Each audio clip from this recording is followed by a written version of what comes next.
Part 6 of Trading Like a Pro. And today we're gonna cover how to choose the best and most profitable pairs to trade. So I have a question for you guys. Do you know why you trade the pairs you trade? That is, do you know why you trade gold or EU or GJ? Or did you find your favorite mentors trading it and then run with it? Well, today I'll have to tell you that you can't just trade currency pairs randomly. Your profitable pairs can't be based on random selection. So let me help you at least find the right pairs to trade. Before I cover anything, kindly allow me to briefly introduce currency pairs. That is, for anyone who may not know what GBP, JPY or EURUSD means, or anyone who doesn't know how to interpret the meaning of the forex pairs on a chart. By now, you should have discovered that forex charts are a form of a graph, and they are mathematically represented by the x and y axes, where x represents time and y represents price.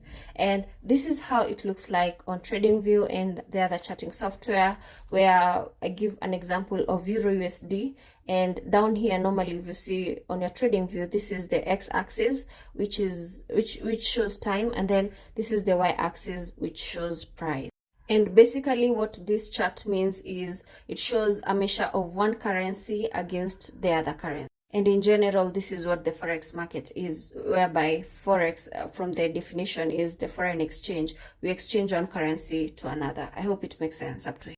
Now, let's see what a pair like EURUSD means.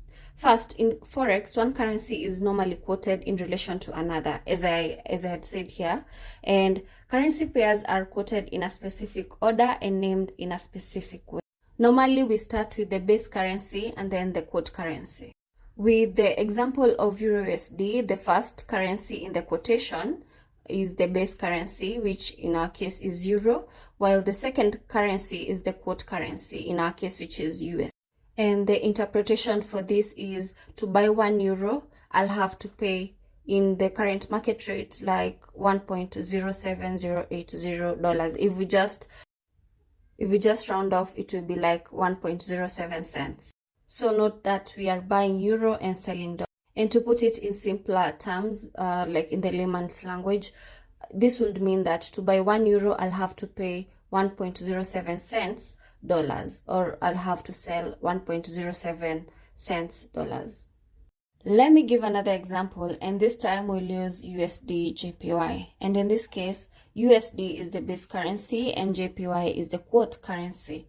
And here we are buying dollars and selling yens. And I hope it makes sense, because I really need you guys to understand this. It's basic knowledge, but I need you to understand, trust me. So to summarize, 1 unit of the base currency is equivalent to a certain number of the quote currency. Please note, the trading action is applied to the base currency, meaning in the case of EURUSD, USD, which is the quote currency, is the currency against which the euro is measured. Hence, whatever you see on the chart is what is happening to the base currency, in our case, the euro. And that means how the quote currency is affecting the base currency. And basically, in our case, how the dollar is affecting the euro. So if we interpret all this information on the chart, we normally see the EURUSD chart like this. And if you see an uptrend, it means that the euro is going up, and vice versa. If I give the example of BTC USD, I think a lot of you may understand. Normally what you see on the chart is the price of BTC. So this, assuming this is the chart of BTC, so BTC is on a downtrend. But what you normally see down here on the x-axis, remember, is time, and here is the and the price is normally in dollars. So in this case, we are representing BTC in dollars. So this is the most basic thing you need to understand in forex, and I hope it makes sense. I hope I've not confused anyone, but I've helped you understand it even better. Just remember, keep it at the back of your mind, that the quote currency is the currency which other currencies, that is base currencies, are measured. Normally, one of the most common quote currency is USD. I need you guys to note the following. Currencies are always traded in pairs and not on their own. And all currencies are represented by 3-letter symbols, which are the ISO codes. So I encourage you to find out the ISO currency codes of your favorite currencies.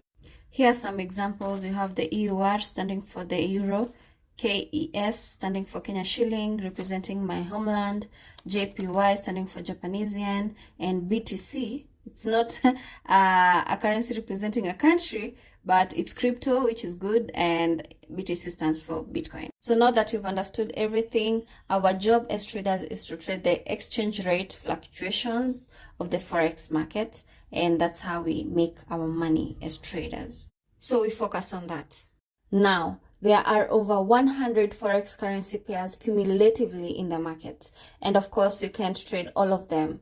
Even a robot can't do that. So for now, you just need to know, number one, how many pairs to look at, and number two, which pairs to pick on each trading day. And remember, it is better to be in tune with the market, hence a lot of pairs can be detrimental and a waste of energy. When choosing the right currency pairs, we need to first consider time. So what time of day are you available to trade on a consistent basis? Is it morning, evening, afternoon, at night?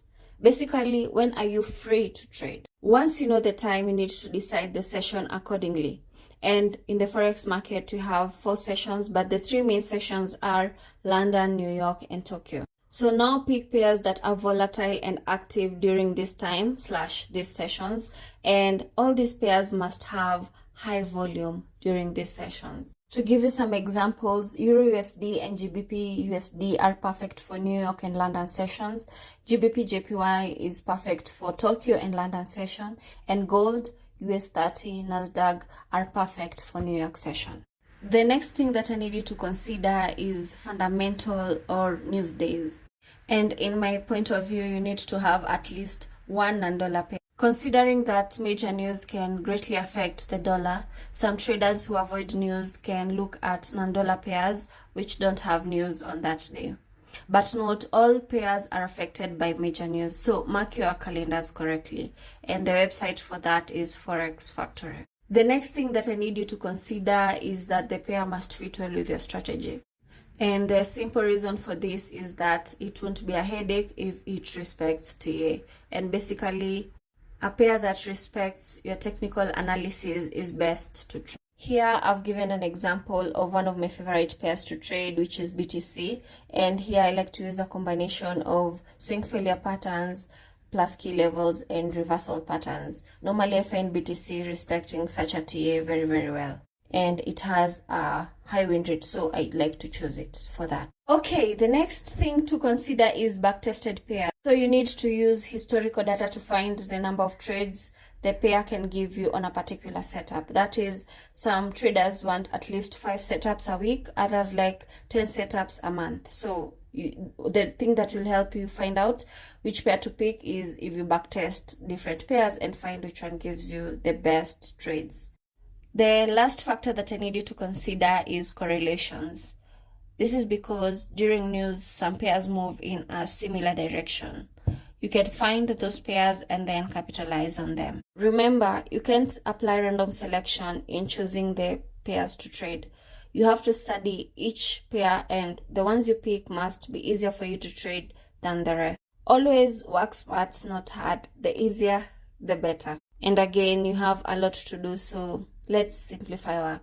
For me, my favorite pairs are as follows. Number 1 is gold, and I like it because it's highly volatile.